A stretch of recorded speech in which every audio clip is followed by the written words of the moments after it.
Is Over is written and directed by 20-year Pixar alum and Oscar nominee Dave Mullins.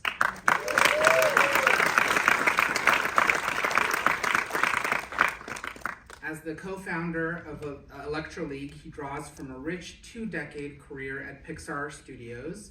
During his tenure at Pixar, Dave played a pivotal role in overseeing animation for Academy Award-winning masterpieces like Up and Soul. The film was produced by Golden Globe nominee Brad Booker, the founder and CEO of Electra League. Brad himself is a seasoned film producer and former animator with over 3 decades of experience working in the entertainment industry. The film is executive produced by Sean Ono Lennon,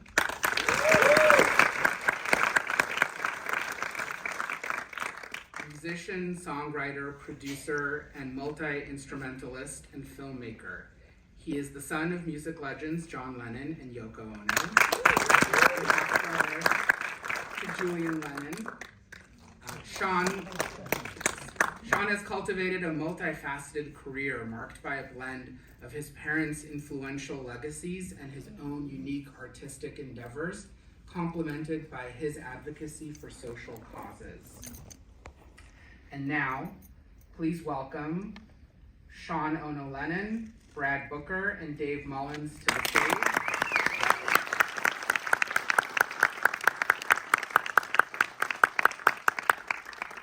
As we hear a little bit about this wonderful film that we just had the privilege of watching.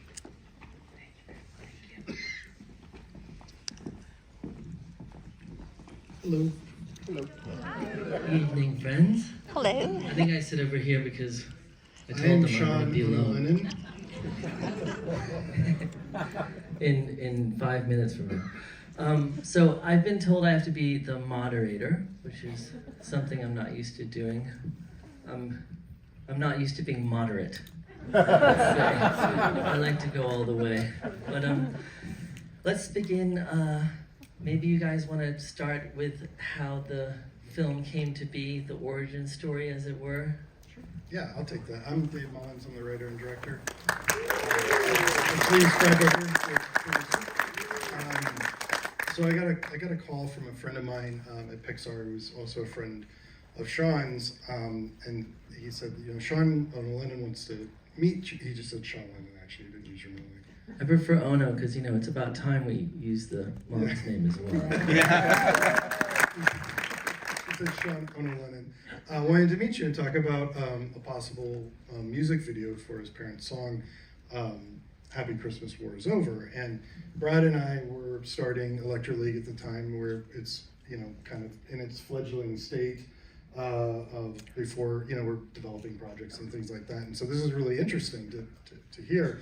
And we're very interested right off the bat. Now, we're narrative storytellers. We don't do music videos, but at the same time, meeting you, we know through Adam, you're a great guy, and I obviously, the Yes, songs. I'm handsome as well. Handsome man. You say Laurent. But I said, let's meet, and so I was really relieved when Sean and I met, and we hit it off creatively right off the bat. And one of the first things Sean says, I don't really want to do a music video, I want to do a narrative. And I was like, okay, I'm in. And, we had 2 meetings, which were about an hour and a half in the initial phases of this. And we came out of both of those meetings with the outline for the film, which is, basically we came up with the story for the film. And one of the things that we were trying to figure out off the bat is how do we tell a narrative for this story? And we really just started talking about your parents' song, what it means to you, what it means to me, I think it means culturally. And the big idea here was, and when you're coming up with a core idea like this, it has to be really good. And we got to it really quickly, which was amazing. But the core idea was there's so much division and in the world right now. There's so many groups. They're so certain that they hate each other. If those groups were somehow able to talk to one another and find a peaceful solution, they probably find out they have a lot more in common than they think. They love their families, they love their children, they love their parents. And so we really connected on that idea, and that's how then, we start talking about the chess set. Okay, well, chess set is a metaphor for war. Could two groups of soldiers be playing a game? And this is the conceit. This is what we ask of all of you when you see this film: is will you just go along with us and trust us that they've started playing this game. We're not going to explain it. And that's we tried to explain it a few times, and it just was like a dead end. So we left that a bit of a mystery. But it's nice because, chess is a universal language. I mean, I'm a chess player. My mom was a chess player, or she still is, but not as much anymore. And she also did well, if you're a Yoko Ono fan, she did a quite famous art piece called Play It by Trust, which is an all-white chessboard and all-white chess pieces. So the idea is, you can't fight if you see each other as the same. And I always thought that was such a beautiful piece. And there's actually nice photos of my mom and dad playing chess together. So when we came up with that chess idea, I felt like it was a nice tie-in. It related just enough, and so yeah, we ran with the chess idea, and then the idea of the pigeon came up because I'm a big fan of birds, and I just thought it would be so sweet if the main character was actually a bird instead of a person, and we decided to open up on the bird and yeah, I mean, there were a few iterations obviously after that. Dave came up with some amazing changes to the story, and we also, Brad talks about the brain trust of people that helped us with the third act, but generally speaking, we had that outline from day 1 or 2, which was pretty cool, I guess, unusual, to say that we have a good chemistry. And we'd never met, but our mutual friend Adam Gates is really brilliant. I put out actually an album of his on my label, this band called Beanpole, but he works at Pixar and has made a bunch of amazing films and was a colleague of Dave's. So he was indisposed, so he couldn't help me. I'd actually initially asked him, and he said, but I have a friend, Dave, who's just started a production company, and so this is their first film, Electroleague's first film, and they got the Oscar nomination.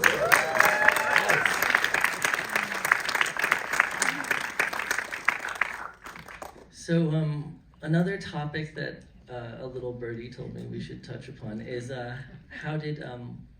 should we talk about first how we wound up working with Weta, or the challenges of living up to the song and incorporated in the song, which were both interesting, very interesting topics. We'll take the Weta thing first. So, Okay.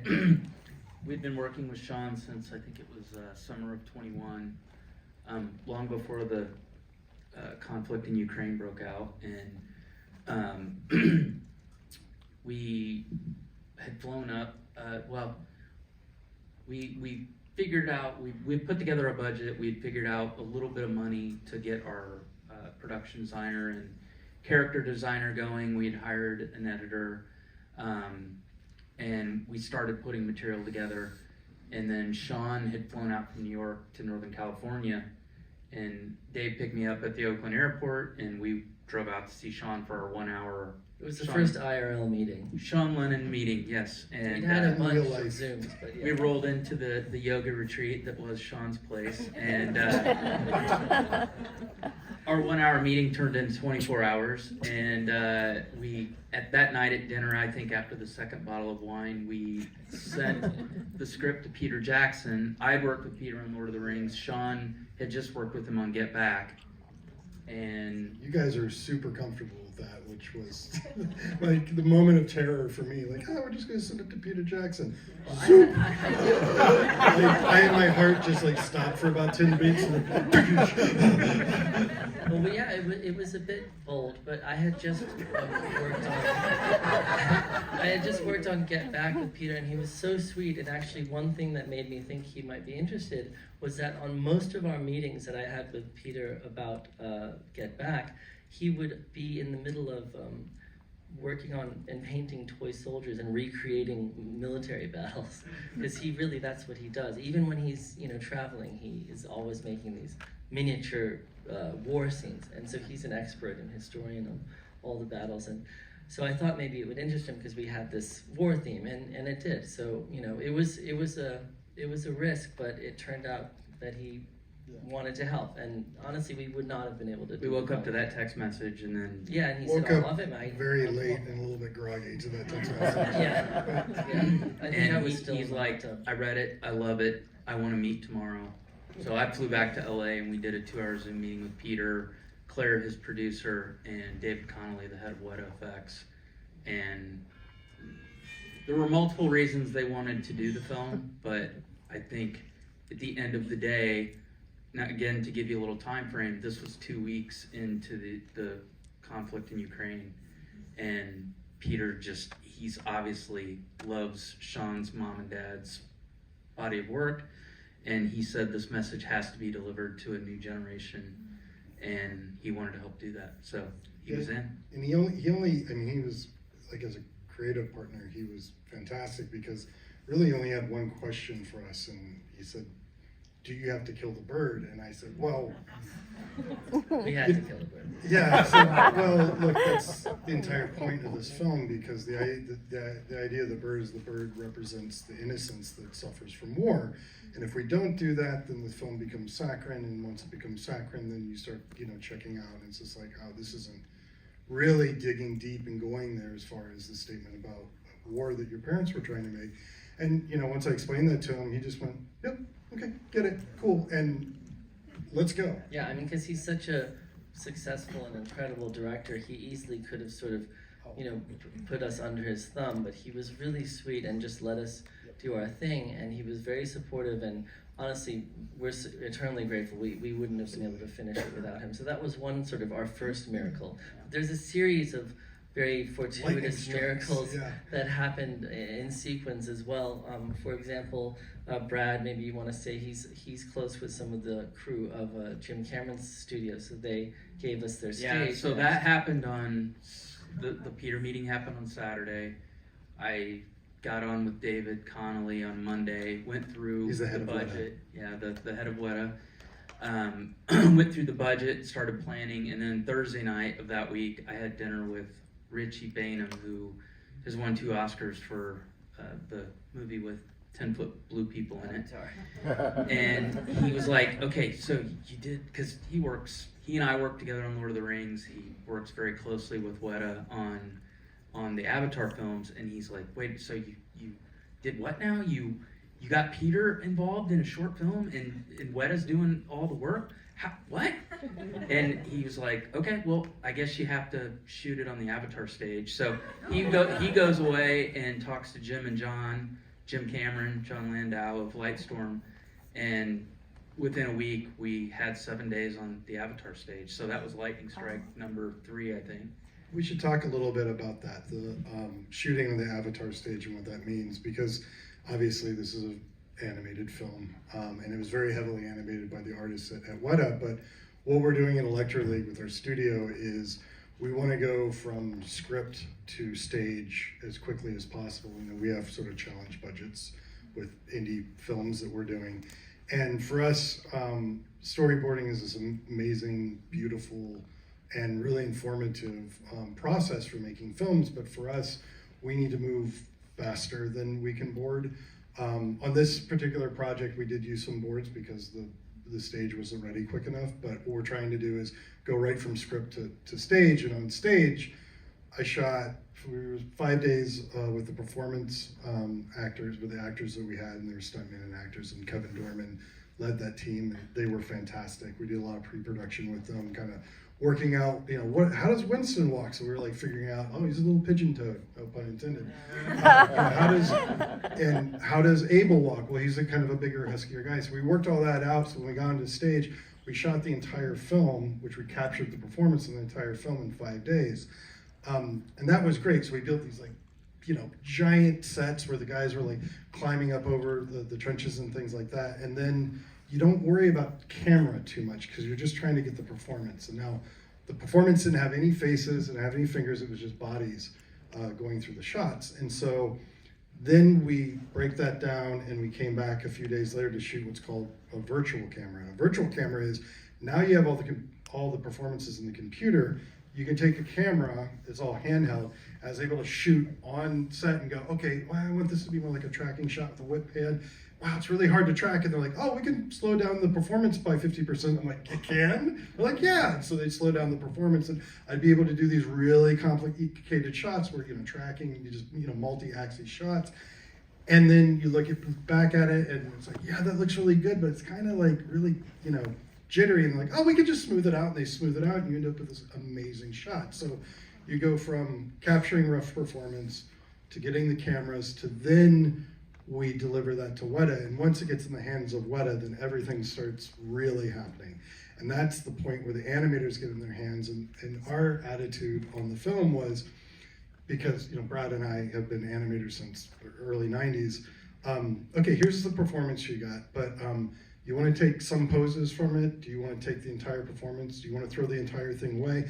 Whatever you need to do to get the performance, let's do that. And the animators really heavily animated that.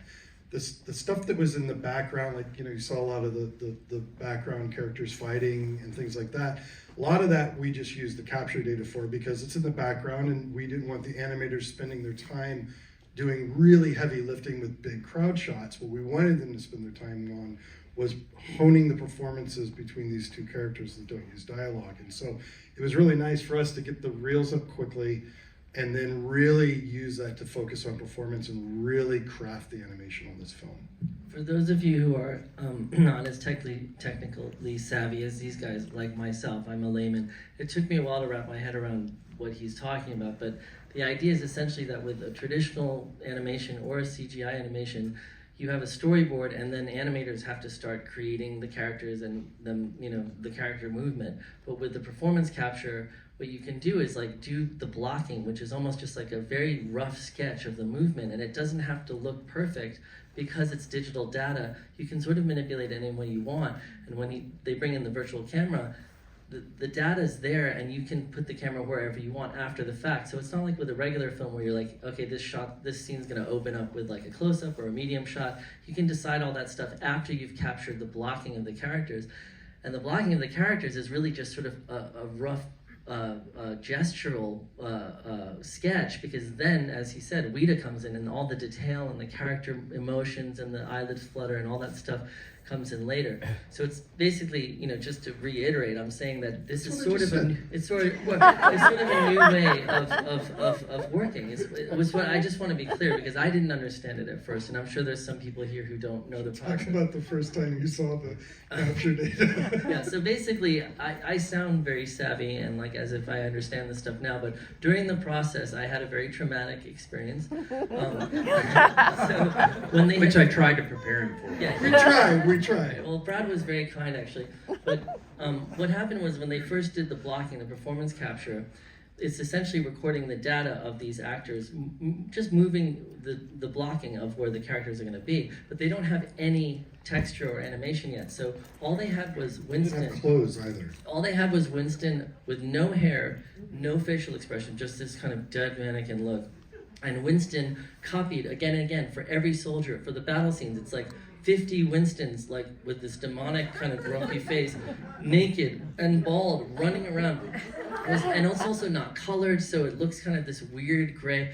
And anyway, before I saw it, Brad said, look, we normally wouldn't show a client the mock-up, but since you're like really involved with the creative process, we're gonna show it to you, but just know that it's going to be behind weird. the curtain. And I said, well, look, man, I'm an artist. Like, I write songs all the time. I'm I good, know what bro. a demo It's is cool. like. Like, I have an imagination. What's not cool? And then I saw it, and I was just like, oh my god, this is a nightmare. It was actually something I still dream about. I saw the blood just rush out of your face, and you just go, Mom, Dad, what have I done? Because I really thought that I had misled the whole thing, and that I had made a mistake, and maybe they were lying to me about having nominated for Lou or whatever. But anyway, it was really dramatic. But having said that, I have learned about it, and it's interesting. It's a new kind of way of blocking out animation, and it's really interesting, and it's something Electra League is going to be. You're starting to doing see the more. Matrix. You're not seeing the code anymore, but you're seeing the Matrix. Yeah. It was worse than any storyboard, because if you see like a Disney movie, the storyboard, it might be pencil beautiful. sketches. Yeah, it's pencil sketches, but you Gorgeous. get the idea. This was literally just like, it's not even an uncanny valley. It was just like an evil robot. Naked guys killing each other. That's awful. Bald naked men, like just without expression, just punching each other. And I was like, man, this is gonna be terrible, and I've ruined the song. So you guys can see we're very serious filmmakers. Oh yeah. Well, it was an amazing process to see, and then of course once Rita started bringing in the textures and the color and the hair and all that stuff, I was just mesmerized, and it was really fun. Yeah, and Brad and I mean, we're so used to this process. We see like 10 steps ahead. We can like, you're looking at the naked hellscape thing, and we're saying, oh, the clouds are gonna be there, and there's gonna be some bokeh over here, and then like the textures are gonna be great, and there's cloth, and we just see that stuff, and we just have to remind ourselves sometimes that not everybody can see. Yeah, it was bad. that far. So speaking of the kind of rough spots in the process, it's probably interesting if we talk about that big hurdle that happened when we weren't sure exactly whether the song Happy Christmas was actually going to work in the film anymore, because we had sort of assumed that it was going to work, and then at a certain point we knew the story was great, we loved the characters, we loved the narrative, but once we started placing the song in, it just didn't work. And that was another sort of dark night of my soul. I was just totally like distressed. Anyway, so that was, do you want to speak about that process? It was interesting. It was tough. We had some emotional beats in the third act that weren't working. Believe it or not, the original, for the most part, the script's exactly the same. The story overall is the same, but believe it or not, Winston and Abel didn't actually face off on the battlefield. So there was never the right moment for the song, and we struggled. And again, I have to give Sean credit because, the bravery it took for him to trust us with his mom and dad's, one of their crown jewels. It's a testament to his trust and patience. But it did take us a while to find it. And I think we tried it in a lot of different places, and well, the scariest moment for me was when it was over that initial shot of them going into battle, and it just didn't work. And I'm sure a lot of filmmakers here know, like, sometimes music and image just fit together. You don't even need to explain it, but you see that they pair. And sometimes they really do not. And this was the opposite of that. It was like, wow, this doesn't work at all, and maybe we're gonna have to not use the song. So there was a moment actually where it felt like we'd sort of gone astray, but then we found that if we placed it right when Icarus... Well, and it's to your credit too, because at a certain point we were struggling with it, and it was more like you're saying, it was a third act emotional beat issue with the film. But you said, like, look, guys, if we have to play it over the credits and that's going to be the right place for it, just go ahead and do it, which gave us a lot of freedom to go, okay, let's decouple what we need out of the song and the film and just make the film work. And that's when the big 10-foot-tall blue people film came up. Well, they stopped working on our film. Crunch happened on Avatar, and we were...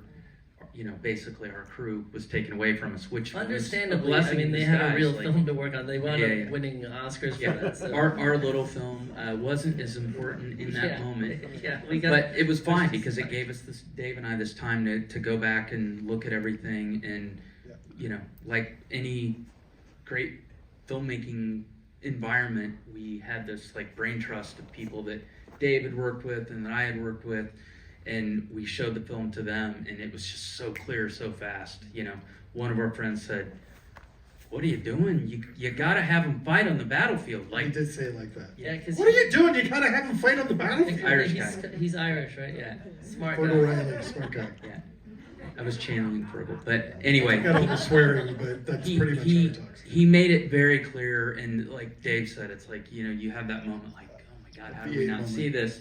And having them come together on the battlefield, and then the chest moves or whatever, and the slow motion in the air, like it just all set it up perfectly for the song. song. That's the thing that we were missing. We were missing the perfect climax for the film, and what the climax was Icarus had been shot and she fell to the ground, and then both the soldiers ran up and grabbed her, and the message was there. But what that was missing was the premise. It was the promise of the premise, which is these soldiers have to fight and try to kill each other because they don't know who each other are.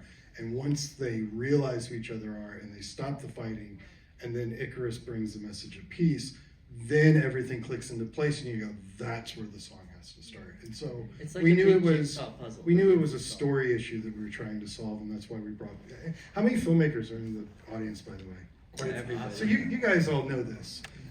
you're writing, whatever part of the process you do on films, you write the film and you will it into being, like, we're coming up with the story and we're figuring out how to do it, and you're telling the film what it needs to be, and then at a certain point in production, usually about midpoint in production, the film starts to tell you what it needs to be, and then you have to start listening to the film. And that's because you've been up so late that you're hallucinating.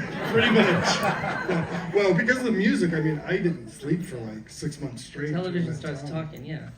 But just the point there being that, like, you have to start listening to what the film is telling you, and we're so in the weeds on it that you need people that you trust to come in and look at the film, and they're not going to try to make their version of the film, they're going to try and help you make your version of the film. So the people that you surround yourself with is very important.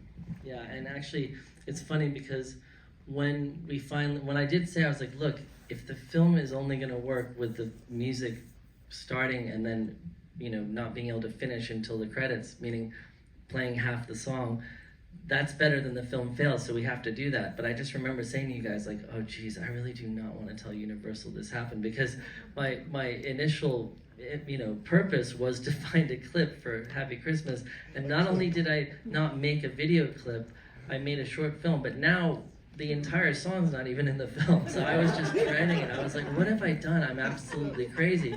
But ultimately, those things that Dave and Brad are talking about, the difficulty placing the song and figuring out how Abel and Winston will resolve the third act, those things to me turned out to be my favorite parts of the film, the strongest parts of the film. So I think it's really interesting from a creative process that the things that you think are not working, or the biggest problems, turn out to be the strongest part of the narrative. So that's very true with this film. And then once we finally found the place for the song, then it was like a puzzle that didn't quite fit together perfectly, and that was because we still had this temp score that wasn't working correctly. So Dave had been saying from the very beginning Dave said Day one. Said he wanted Thomas Newman to do the score, and I was like, And we were like, yeah, sure. yeah. We'll get Thomas. We'll get Ennio Morricone. 15 times show Academy Award nominee. No problem. We'll go get him. But we ended up getting Thomas Newman through, we navigated some paths and Made some calls. Yeah, and it happened, and once he came to the film, like, the puzzle pieces fit perfectly. He just created this beautiful runway for this song to take off, and gave John's voice flight. And that was the final miracle, I would say. There were several miracles. I always say that it felt like the stars aligned. And I'm not someone who uses that kind of cosmic terminology, despite being John and Yoko's kid. I'm not really saying the stars. I'm not one of those people like the universe wanted it, but it really feels.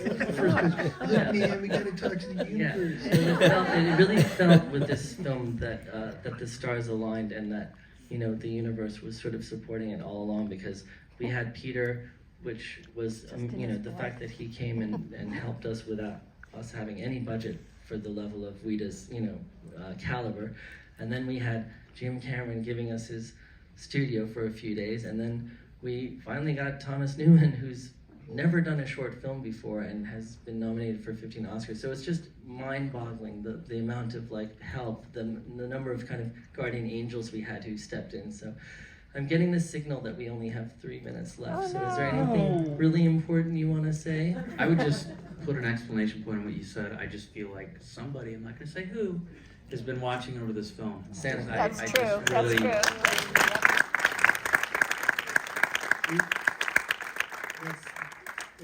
We've never said You mean this. John Belushi, right? I had that feeling too. well, I'm not going to bring up the pheasant story, but Okay. that was like, We're not going to talk about the pheasants. But anyway, thank you guys so much. It really meant a lot to share this.